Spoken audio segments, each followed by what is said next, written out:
Our reading this morning comes from Mark chapter 16, verses 1 to 8. And for those new to the faith who've always wondered why the Jewish Friends and Seventh-day Adventists worship on a Saturday and the general Christian church worships on a Sunday, today's the day. When the Sabbath was over, Mary Magdalene and Mary, the mother of James, and Salome bought spices so that they might go and anoint him. And very early on the first day of the week, when the sun had risen, they went to the tomb. They had been saying to one another, "Who will roll away the stone for us from the entrance to the tomb?" When they looked up, they saw that the stone, which was very large, had already been rolled back. As they entered the tomb, they saw a young man dressed in a white robe, sitting on the right side, and they were alarmed. But he said to them, "Do not be afraid. You are looking for Jesus of Nazareth, who was crucified. He has been raised. He is not here. Look, there is the place they laid him. But go, tell his disciples and Peter that he is going ahead of you to Galilee. There you will see him, just as he told you." So they went out and fled from the tomb, for terror and amazement had seized them. And they said nothing to anyone, for they were afraid. Your word, O Lord, is a lamp to our feet and a light to our path.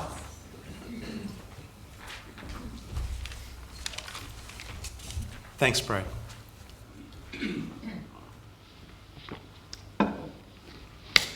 Today is Resurrection Sunday. Today is a reminder of the possibility of new life, of the promise of new life, of a different life, a different way of doing life, a different way of being in life.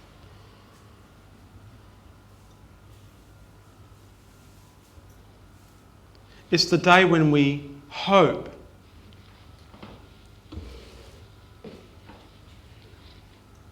Well, it's more than hope. Today we are reminded of the possibility of transformation,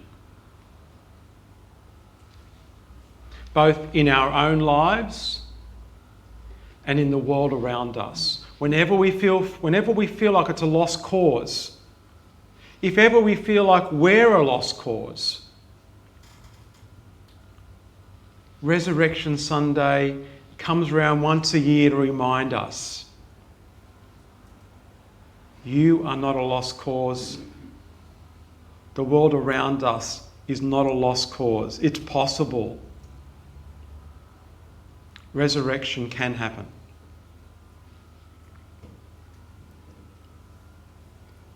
Today is Resurrection Sunday. It's a day for celebrating the victory that love wins. When lived out by people who are courageous enough to do so, love always wins.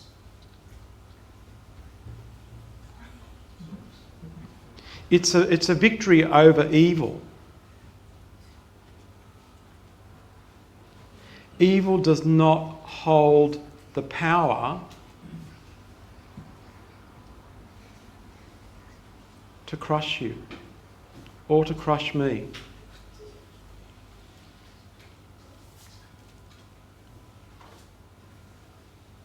When we choose to live in love, shown to us by Jesus, coming to a head over this Easter period.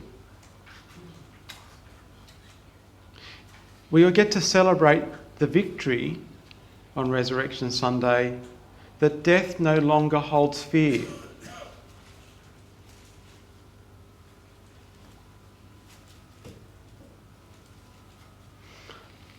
I take that two ways.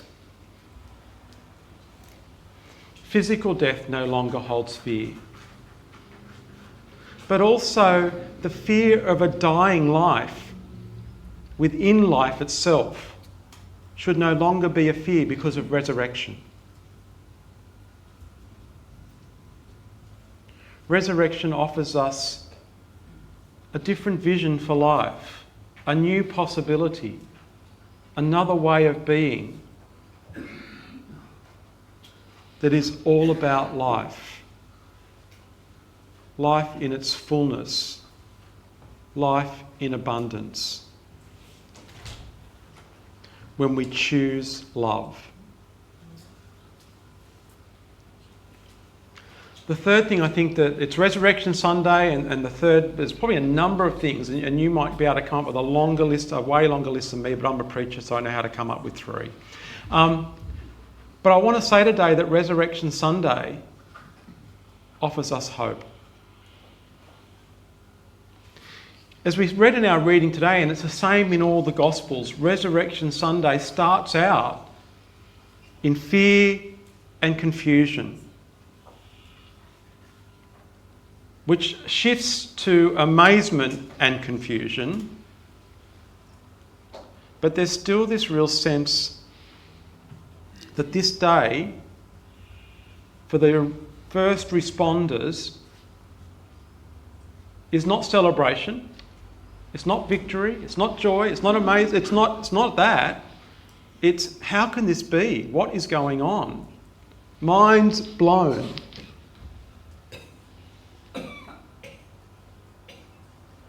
And that's the hope for me. That if we're open, if we haven't let ourselves get stale and crusty, if we're open to the wonder of God in our lives,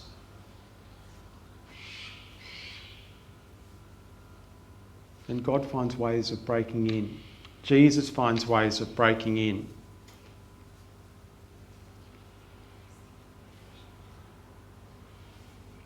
Into the cracks of confusion, into the cracks of bewilderment.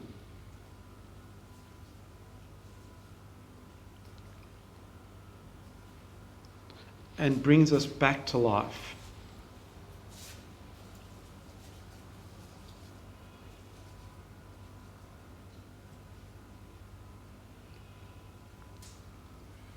Today on Resurrection Sunday, we celebrate. And this is one of our readings during Lent, that the way of God, the way of Jesus, may seem foolish. It may seem absolutely crazy. Why on earth would you choose death? Why on earth would you look death in the face and say, I will keep going no matter what? It may seem not well thought through enough. And if I was going to start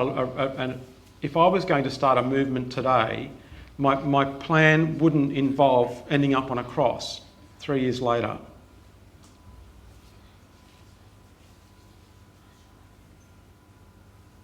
It may seem not tested enough, not scientifically tested enough. It might seem difficult because it will get you into trouble. The way of Jesus will create enemies for you because standing up for love threatens people. And I don't just mean that warm, gooey, mushy feeling of love, but I mean the justice, standing up for truth, standing up for other people,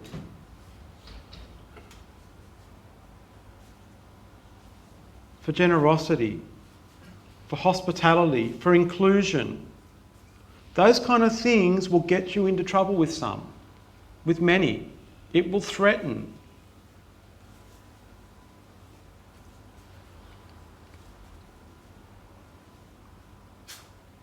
Evil will always fight back.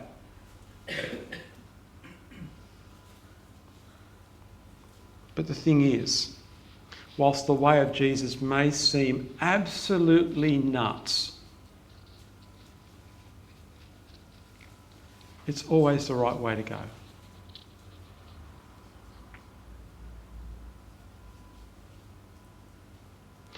Friends, when you read the Gospel of Mark, it has a couple of different endings in it. But this, as we read today, is the proper ending of Mark. There have been other editions that came later, other manuscripts that added what we have later in Mark. This is where the Gospel of Mark, in its most truest form, finishes.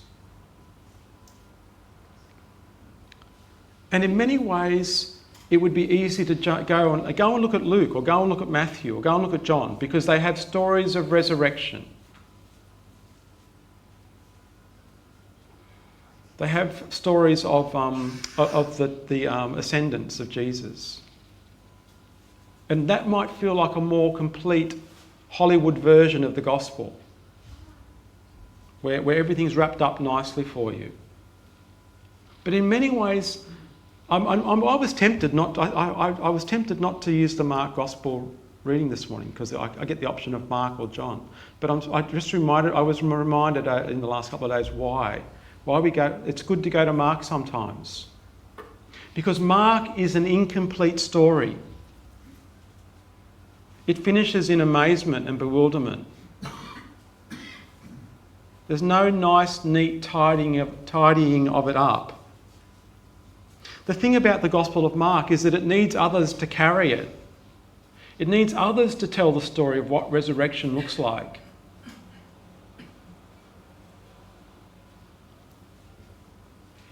Who are those people?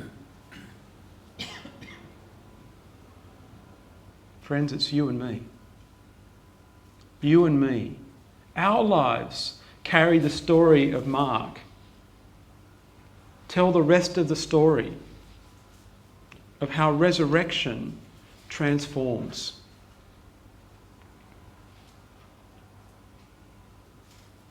Our lives tell this story. We carry it with us every day, of the transformation that goes on when we meet the risen Jesus. In who we are, in how we conduct ourselves,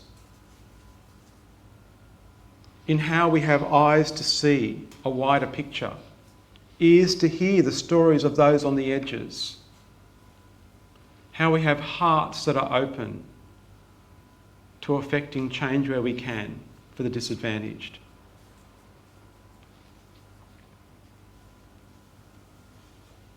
Our lives tell the story of new life. Sometimes the person who our lives are telling the story for isn't somebody else. Sometimes it's us.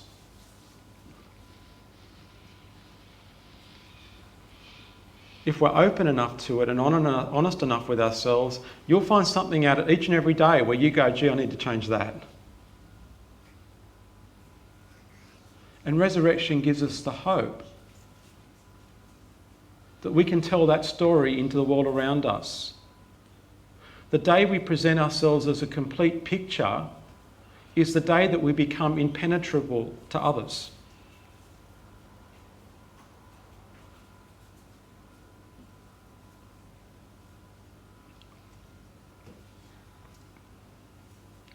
When we learn to embrace our incompleteness,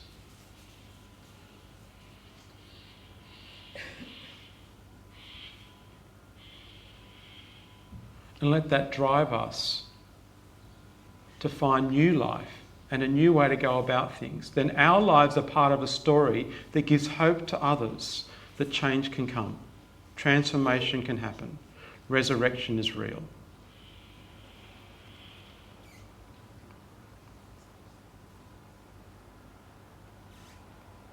Friends, our lives can be beacons of hope because of Resurrection Sunday.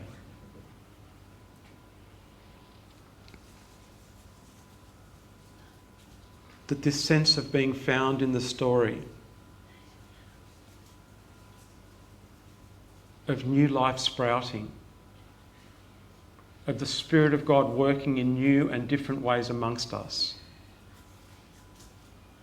we can be beacons of hope.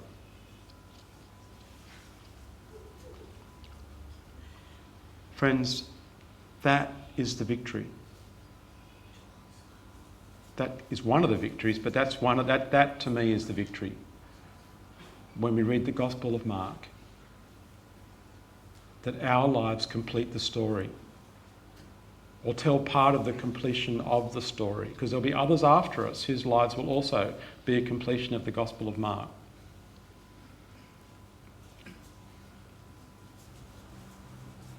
But this is the victory that you and I carry.